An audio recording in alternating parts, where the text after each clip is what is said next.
సెటిలర్ల రెండోట్ల సిద్ధాంతానికి special intensive revision check పెట్టనుంది. ఎన్నికల వేళ సొంతూరులో వలస వచ్చిన ఊరు తేల్చుకోవాల్సిన సమయం వచ్చేసింది. రెండింట్లో ఏదో ఒక చోట వాళ్ళు ఓటును కోల్పోవాల్సి వస్తుంది. దీంతో సెటిలర్ల సంకటంలో పడనున్నారు. గ్రేటర్ హైదరాబాద్ పరిధిలో ఏ ఎన్నికల్లో గెలవాలన్నా సెటిలర్ల ఓట్లే కీలకమని వాదించే వాళ్ళు కోకొల్లలుగా ఉన్న సంగతి తెలిసిందే.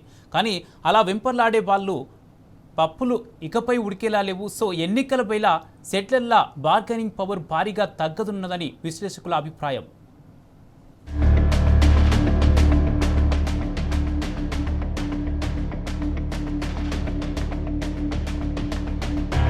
సర్ ప్రక్రియ సెటిలర్లను ఆందోళనలో పడేసింది. ఓటు ఎక్కడ కావాలో తేల్చుకోవాల్సి రావడంతో ఏం చేయాలో తోచక అయోమయంలో కొట్టుమిట్టాడుతున్నారు. ఈ నేపథ్యంలోనే మొన్న అమీర్పేట మైత్రివనం దగ్గర విశ్వవిఖ్యాత నటుడు సమైక్య ఆంధ్రప్రదేశ్ మాజీ ముఖ్యమంత్రి నందమూరి తారక రామారావు విగ్రహావిష్కరణ చేశారు సీఎం రేవంత్ రెడ్డి. ఆంధ్ర సెటిలర్లను ప్రసన్నం చేసుకోవడం కోసమే అసలు మర్మమన్నది రాజకీయ విశ్లేషకుల భావన. ఇదిలా ఉంటే శనివారం మర్రి చెన్నారెడ్డి భవన్లో మాట్లాడుతూ జీహెచ్ఎంసీ ఎన్నికలకు అప్పుడే తొందర ఏముందంటూ సీఎం వ్యాఖ్యానించారు. రాష్ట్రంలో స్పెషల్ ఇంటెన్సివ్ రివిజన్ జరగనుంది కనుక సెటిలర్ల ఓట్ల సంగతి తేలితే సెప్టెంబర్ తర్వాత గ్రేటర్ ఎన్నికలకు వెళ్లే నిగూఢ వ్యూహంలో భాగమే రేవంత్ రెడ్డి వ్యాఖ్య అన్నది నిపుణుల విశ్లేషణ. ఏది ఏమైనా స్పెషల్ ఇంటెన్సివ్ రివిజన్ సెటిలర్లకు పెద్ద షాకే ఇవ్వబోతోంది.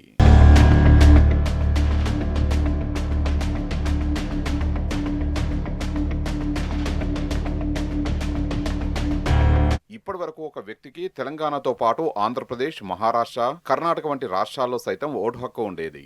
ఆయా రాష్ట్రాల్లో ఎన్నికల తేదీలు వేర్వేరుగా ఉండడం వల్ల ఇక్కడ అక్కడ ఓటు వేసే అవకాశం ఉండేది. మరికొన్ని సందర్భాల్లో ఒక రాష్ట్రంలో అసెంబ్లీ ఎన్నికల్లో, మరొక రాష్ట్రంలో పార్లమెంటు ఎన్నికల్లో కూడా ఓటు వేసేవారు. ఇంతకాలం తెలంగాణలో, మరీ ముఖ్యంగా హైదరాబాద్లో అదే జరిగింది. కొన్ని లక్షల మంది ఓటర్లు తెలంగాణ అసెంబ్లీ ఎన్నికల్లో ఓటు వేసి 6 నెలల తర్వాత జరిగే ఆంధ్రప్రదేశ్ ఎన్నికల్లో కూడా ఓటు వేసేవారని అపవాదు. ఇందుకోసం ఎవరి కారణాలు వాళ్లకున్నాయి. ఎగువ మధ్యతరగతి వాళ్ళు తెలంగాణ రాజకీయాల్లో నిర్ణయాత్మక శక్తిగా మారడానికి ఇక్కడ ఓటును నమోదు చేసుకోవడం దశాబ్దాలుగా సాగుతున్న ప్రహసనం. అదే సమయంలో స్వరాష్ట్రం ప్లస్ అక్కడి నాయకత్వం మీద మమకారంతో సొంత ఊర్లో సైతం ఓటర్లుగా చలామణి అవుతూ 2 చోట్ల తమ ఓటు హక్కును వినియోగించుకోవడం రివాజుగా సాగుతోంది.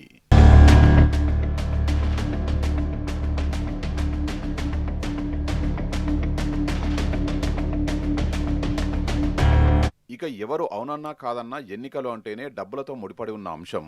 దీంతో దిగువ మధ్యతరగతి స్థాయి వాళ్లు పొట్టతిప్పల కోసం జీవనోపాధి వెతుక్కుంటూ హైదరాబాద్కు, ఇతర తెలంగాణ జిల్లాలకు వచ్చిన వాళ్లకు ఎన్నికలు అంటేనే ఒక పండుగ వాతావరణం. ఎంతో కొంత పుచ్చుకొని అక్కడా ఇక్కడ ఓటు వేసి జేబులు నింపుకునే ఆనవాయితీ దశాబ్దాలుగా కొనసాగుతోంది. కానీ ఇకపై ఆ అవకాశం ఉండదు.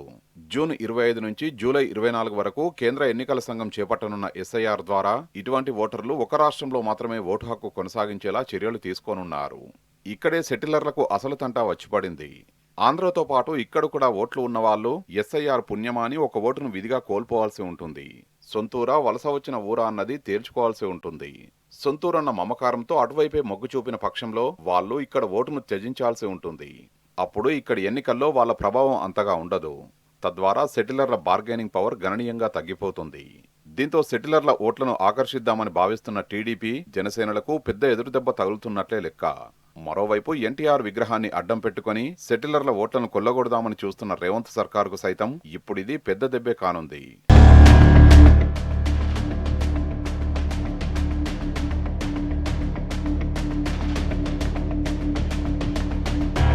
అర్హత కలిగిన ప్రతి పౌరుడి పేరు ఓటర్ జాబితాలో ఉండేలా చర్యలు తీసుకోవడం, అనర్హులు లేదా 2 ఓట్లు ఉన్నవారిని నివారించడమే ఎస్ఐఆర్ లక్ష్యమన్నది అధికారుల ఉవాచ. తెలంగాణలో మొత్తం 3,39,24,664 మంది ఓటర్లున్నారు. వీళ్లలో 1,68,18,902 మంది పురుషులుండగా 1,71,02,883 మంది మహిళలు, 2,879 మంది ట్రాన్స్జెండర్ ఓటర్లున్నారు. రాష్ట్ర వ్యాప్తంగా 35,985 పోలింగ్ కేంద్రాలున్నాయి. వీటిలో 28,653 కేంద్రాల్లో 1,200 కంటే తక్కువ మంది ఓటర్లు, 7,332 కేంద్రాల్లో 1,200 కంటే ఎక్కువ మంది ఓటర్లున్నారు. జూన్ 25 నుంచి జూలై 24 వరకు అధికారులు ఇంటింటికి వెళ్లి ఓటర్ల ధృవీకరణ కార్యక్రమాన్ని నిర్వహిస్తారు. దీంట్లో భాగంగా బూత్ లెవెల్ ఆఫీసర్లు ఓటర్లకు ఎన్యూమరేషన్ ఫామ్లు అందజేసి వాళ్ళ వివరాల్ని సేకరిస్తారు. దీనికి సంబంధించిన రసీదులను BLOలు ఓటర్లకు అందజేస్తారు.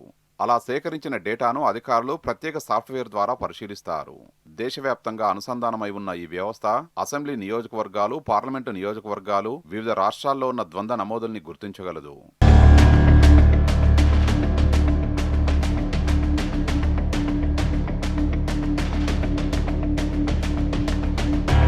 కాగా ఓటర్ల పేర్లు తొలగించే అవకాశంపై కొన్ని రాజకీయ పార్టీలు ఆందోళనలు వ్యక్తం చేస్తున్న సంగతి తెలిసిందే. అందుకే ఎన్యూమరేషన్ ఫామ్లు సమర్పించని ఓటర్ల పరిస్థితిని BLOలు ప్రత్యేకంగా పరిశీలిస్తారని అధికారులు చెప్తున్నారు. ఓటర్ గైర్హాజరు కావడం, వలస వెళ్లడం, మరణించడం లేదా డబుల్ ఓట్ల సమాచారాన్ని బూత్ లెవెల్ ఏజెంట్లు పక్క ఇంటి వాళ్లను అడిగి ధృవీకరిస్తారు. ఈ ప్రక్రియ పూర్తయిన తర్వాతే తెలంగాణ CEO అధికారులు ముసాయిదా ఓటర్ జాబితా నుంచి పేర్లు తొలగిస్తారు. అటు పిమ్మట కొత్త ఓటర్ల జాబితాను వెల్లడిస్తారు.